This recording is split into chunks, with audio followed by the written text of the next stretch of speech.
하나님의 말씀은 욥기 40장 15절입니다.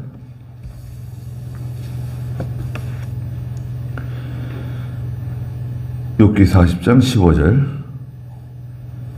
이제 소처럼 풀을 뜯어먹고 있는 베헤못을 보아라. 내가 너를 만든 것처럼 그것도 만들었다. 보아라. 그의 힘은 그의 허리에 있고 그의 강함은 그의 배 근육에 있다. 그것은 자기 꼬리를 백향목처럼 늘어뜨리고 허벅지의 힘줄들이 서로 얽혀 있으며 그의 뼈는 구리관 같으며 그의 사지는 쇠기둥 같다. 그랬습니다. 네, 하나님께서 욥에게 40장에서 직접 이렇게 욥에게 말씀하시는 내용이 기록되어져 있는데요. 그런데 갑자기 15절에 소처럼 풀을 뜯어먹고 있는 베헤못을 보라고 말씀하시면서 그 베헤못을 누가 만들었냐? 그 베헤못은 어떤 짐승인지, 그 식성이 어떻게 되고 어떤 구조를 가지고 있는지, 힘이 얼마나 좋은지 그런 것을 말씀하시면서 내가 너를 지은 것처럼 그 베헤못도 내가 지었다고 말씀하시고 계십니다.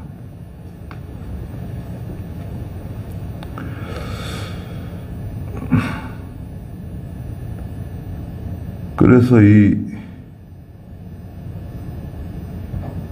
여기 위치, 이 베헤못이 살고 있는 강,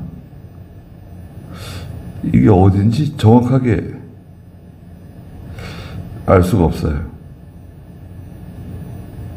그러나 과거에 이집트의 비문 있죠. 이집트의 오래된 비문들에 보면 여러 군데에 이 베헤못이 등장해요. 네. 늪지대에 살고 있는 거대한 짐승인데요. 15절에 있는 것처럼 식성은 초식입니다. 육식 동물이 아니라 풀을 뜯어먹고 사는 초식 동물이다. 그리고 16절에서는 그 힘은 허리에 있고 강함은 배 근육에 있다. 그리고 17절에서는 꼬리는 백향목처럼 꼬리를 늘어뜨리고 허벅지의 힘줄들이 서로 얽혀 있다. 근데 그 꼬리가 백향목처럼 늘어뜨려져 있다니까요. 이것을 이제 전에 성경에서는 개역성경, 우리가 오랫동안 개역성경 보고 은혜 받았는데 그래 하마로 번역을 하셨어요. 개역성경을 번역할 때는 중국 성경, 그 다음에 선교사들이 우리 한국의 믿음 있는 성도들과 함께 영어 성경, 일본어 성경 이런 걸 갖다 놓고 이제 우리나라 성경을 만들었습니다. 중국어 성경이 어떻게 되는지 잘 모르겠는데 그래서 이 베헤못을 하마라고 번역을 했어요. 또 뒤에 41장에서는 리워야단이 나오는데, 이것도 악어로 번역을 하고, 근데 이제 하마로 번역을 해놓으니까요. 우리는 하마 딱 하면 떠오르는 생김새가 있잖아요. 근데 꼬리가 백향목처럼 늘어뜨려져 있다니까. 이건 하마는 아니네요. 하마는 아닌 거대한 초식 동물인데, 뼈, 18절에 보면 뼈가 구리관 같고요. 사지는 쇠기둥 같다는 거예요. 내 다리는 쇠기둥처럼 서 있고, 뼈는 구리관 같고, 구리관 같다고 하는 거 보면 이제 죽은 그런 이 동물들이 죽기도 하잖아요. 그 죽은 동물의 뼈를 보면 뼈가 마르자면 속에 비어 있는 거죠. 뼈 속에 비어 있기 때문에 물 속에 있어도 물에 쉽게 가라앉지 않고, 어느 정도 이렇게 부유할 수 있는 물 속에서 살기 좋은 그런 신체 구조를 가지고 있는 것 같아요. 물 속에 들어갈 수도 있지만 또 물에 아예 잠기지 않는, 뼈가 가벼운 거죠. 새들도 뼈가 속에 비어 있죠. 그래서 새들이 가볍게 날아다닐 수 있는 거 아닙니까? 여하튼 뼈가 구리관 같고 사지는 쇠기둥 같다. 19절에 보면 특이하게 말씀하셨어요. 그것은 하나님의 창조물 중에서 으뜸이래요.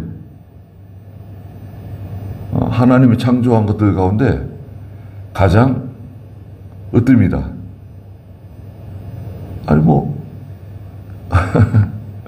그러면 탁 생각나는 거 우리는 공룡이죠, 공룡. 지금은 멸종되었지만 거대 공룡들, 그 공룡들이 육식 공룡도 있다, 초식 공룡도 있다, 그렇게 말하는데, 물론 육식 공룡도 있었던 것 같아요. 그런데 대부분의 공룡들은 초식 동물이었던 것이 거의 틀림없죠. 얼마나 많은 풀을 뜯어 먹었을까요? 또 나뭇 잎사귀를 따먹는 그런 공룡들, 좀 풍부한 양치 식물들로부터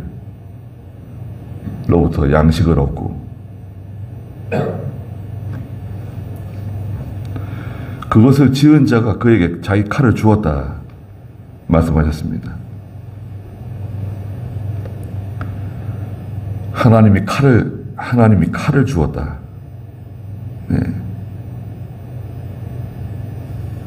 그 풀을 잘 뜯어 먹은 것 같아요.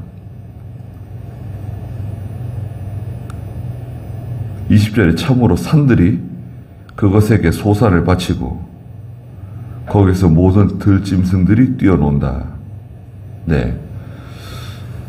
산에서도 양식을 얻고요. 그 나무 잎사귀 뜯어먹는 거죠.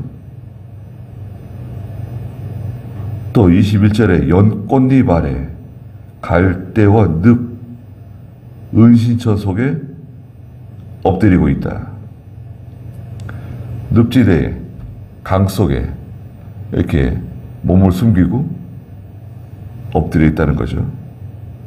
22절에 연꽃잎과 그 그늘이 그것을 덮어주고 강가의 버드나무가 그것을 에워싸는구나. 보아라. 강물이 넘쳐 흘러도 서두르지 않으며 요단강이 불어 그 입에 미쳐도 태연하다. 자, 요단강 나왔네요.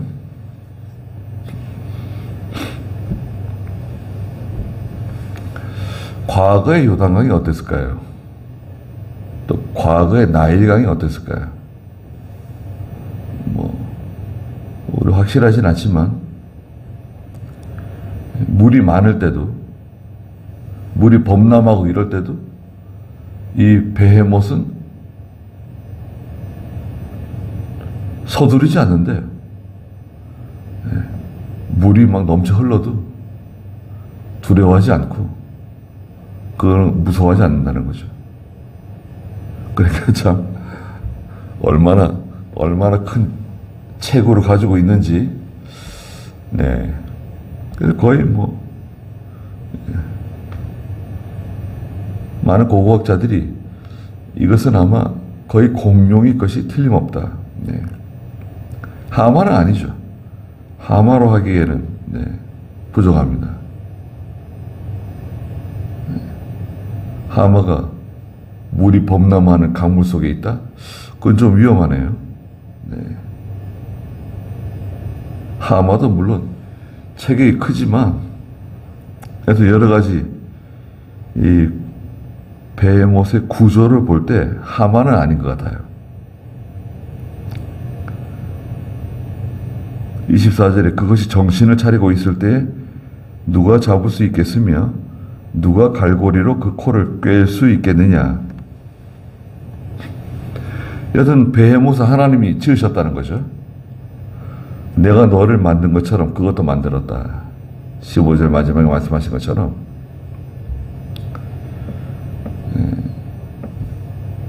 하나님에 대해서 누구든지 함부로 추측할 수 없다는 거죠. 하나님에 대해서 인간이 가늠하는 거 불가능하다는 거예요. 하나님이 지으신 것을 보라는 겁니다. 그 다음에 41장에서 나온 리워 야단인데요. 1절에 네가 낚시로 리워 야단을 낚을 수 있겠느냐. 리워 야단. 네. 전에 성경에서 악어로 번역을 했어요. 이거를 악어. 리워 야단이라고 하고요. 리바이어던이라고도 말합니다. 리바이어던. 그런데 이제 거대한 짐승이에요. 괴물이라고 보통 번역하는데, 영어에서는 리바이어던 그러면 거대한 괴물로 이렇게 표현합니다.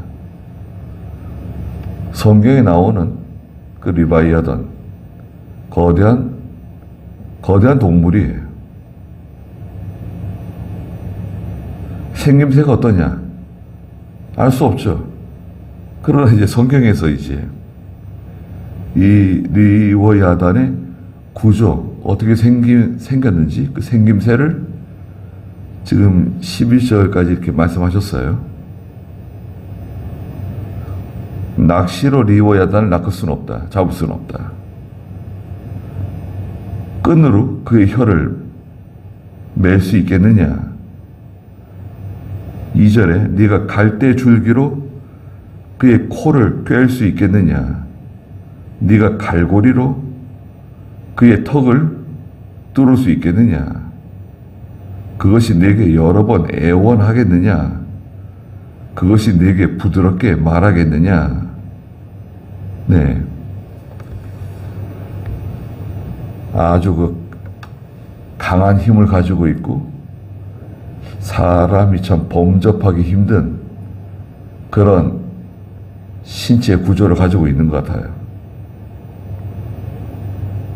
4절에 그것이 너와 계약을 맺고 너는 그것을 영원히 종으로 삼을 수 있겠느냐. 네가 새를 조롱하듯 그것을 조롱하거나 네 소녀들을 위하여 그것을 묶어둘 수 있겠느냐.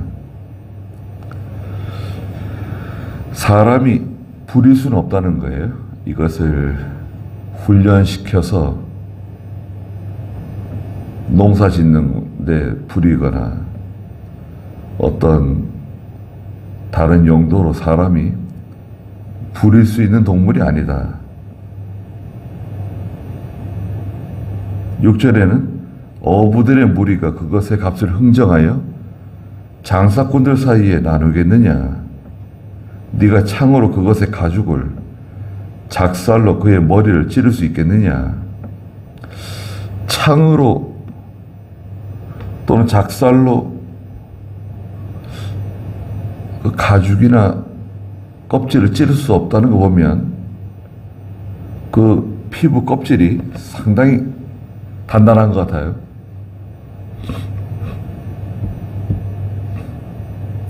악어 가죽도 단단하긴 단단하죠. 네. 그런데 악어 가죽이 이 정도이기도 한가요? 네. 물론 악어도 큰 악어들이 발견됩니다. 예. 나일강의 악어들. 어떤 자료를 보니까 나일강에서 한 8m 정도 되는 악어들 살았대요. 아마 지금도 있겠죠. 네. 그런 것들은 좀 무시무시하죠. 8m 정도 되면 참 그거 사람들이 다루기 힘든 그런 짐승일 겁니다. 근데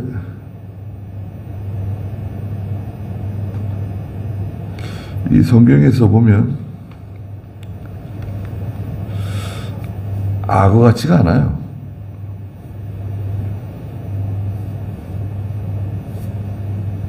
8절에 내 손을 그것에 대어 보아라. 다시는 그것과 싸울 생각을 하지 못할 것이다. 보아라. 그것을 잡으려는 희망은 헛되니 그것을 보기만 하여도 기가 꺾이지 않겠느냐. 아무도 그것을 자극할 만큼 용감하지 못하니 감히 내게 맞설 자가 누구냐. 네. 쭉 말씀하시다가 감히 내게 맞설 자가 누구냐. 그 리워 야단에게 맞설 자가 누구냐 이렇게 말씀하지 않으시고 하나님께서 내게 맞설 자가 누구냐. 그 리워 야단을 내신 분, 창조하신 분, 하나님과 맞설 수 없다는 거죠. 하나님과 맞서는 사람은 어리석은 사람입니다. 그 사람이 어리석어서 그래요.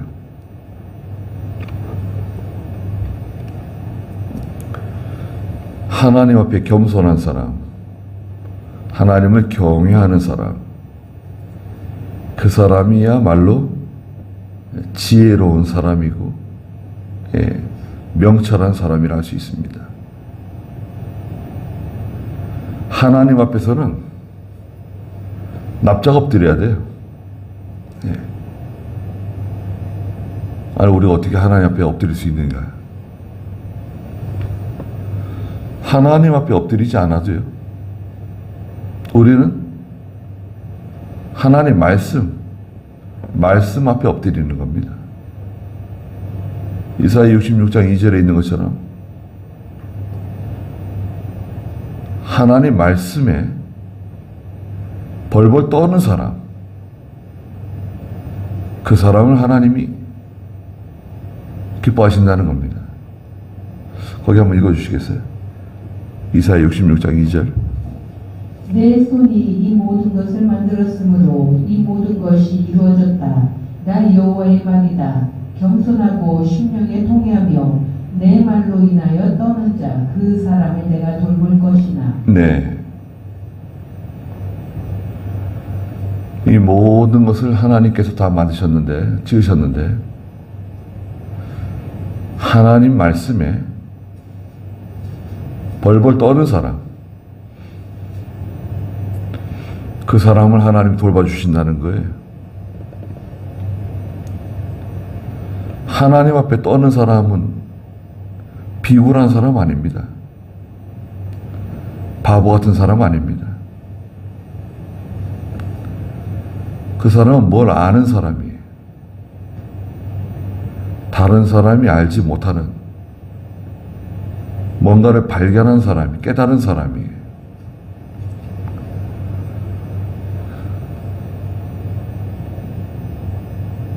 하나님 그러면 깜짝 놀라야 돼요. 과거에 이제 성경을 기록하던 서기관들이 양피지에 성경을 기록하는데요. 사본, 베끼는 건데요. 하나님의 이름이 나오면 하나님의 이름이 나오잖아요. 여호와. 하나님의 이름이 나오면 여호와 하나님 이름이잖아요. 여호와는 내 이름이다. 그럼 이 여호와를 적지를 못했어요. 그럼 어떻게 하냐? 하나님의 이름이 딱 나오면 점점점 찍고 넘어가는 거예요. 하나님의 이름을 쓰지 않고 점점점 찍고 그 다음 글자를 적는 겁니다. 그래서 사람들이 점점점 나오면 그건 여호와예요. 그 서기관들이 무서워서 두려워서 감히 하나님의 이름을 적지를 못하고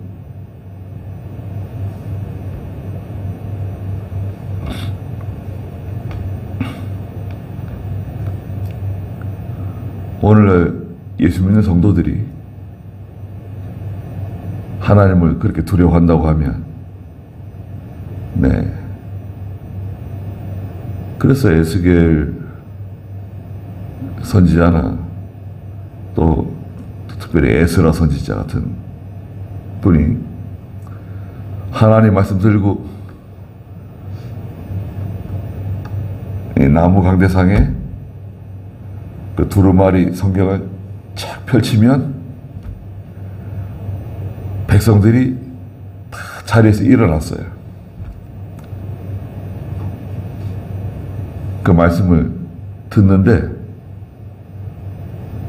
과거의 성도들이 앉아서 말씀을 듣지 않고 일어나서 그 말씀을 들은 거예요. 네. 감히 앉아서 들을 수가 없는 거예요. 그러면 에스라는 그 새로 만든 나무 강대상 위에서 말씀을 선포했습니다.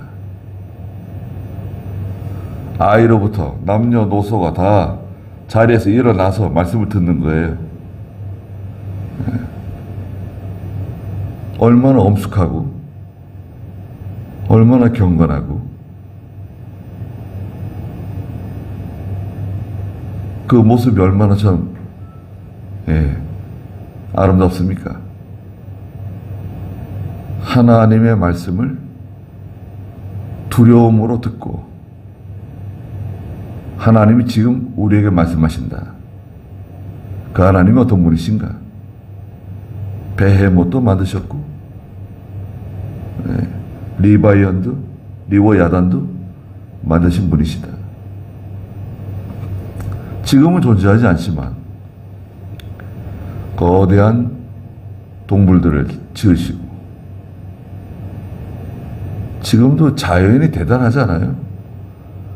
우리가 뭐 다큐멘터리 같은 거 보면 자연이 얼마나 대단합니까? 우리나라는 너무 전쟁을 많이 겪어가지고 이 자연이 과거의 그 모습이 아니고 그렇잖아요. 우리나라는 특별히 그 소나무, 금강송이 유명했죠.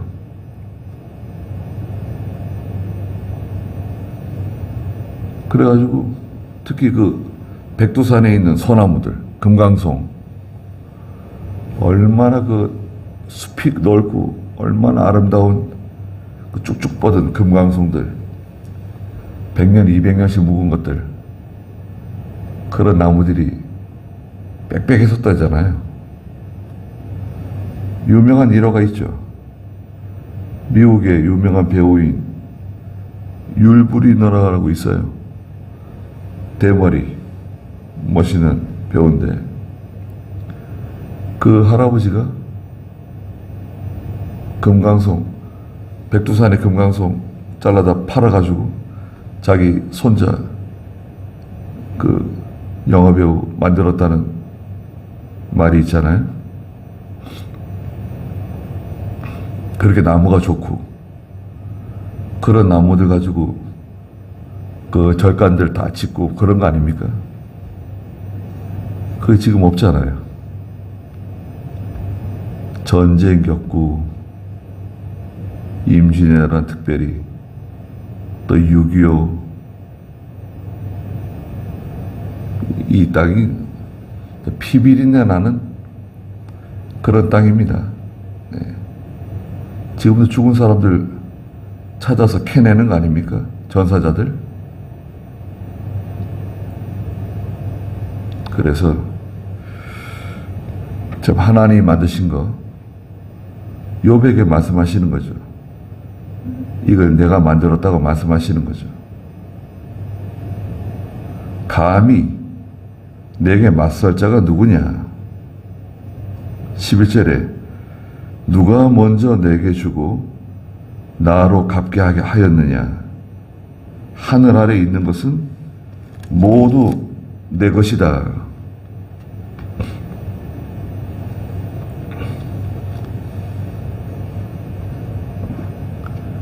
우리는 고린도전서 5장 10절에 있는 것처럼 나의 나 된 것은 다 하나님의 은혜라고 생각하고 또 누가복음 17장에 있는 것처럼 무익한 종인 줄 알고 그 읽어볼까요? 고린도전서 5장 10절 한번 읽어주시겠습니까? 15장 10절. 네. 그러나 내가 지금의 나 된 것은 하나님의 은혜로 된 것이다. 내게 주신 그분의 은혜가 헛되지 않아 내가 모든 사도보다 더 많이 수고하였으나 이것은 내가 한 것이 아니고 오직 나와 함께 하신 하나님의 은혜로 한 것이다. 네. 그러나 내가 지금의 나 된 것은 하나님의 은혜로 된 것이다. 이것은 내가 한 것이 아니고 오직 나와 함께 하신 하나님의 은혜로 한 것이다. 내가 한 게 아니다. 또 누가복음 17장 9절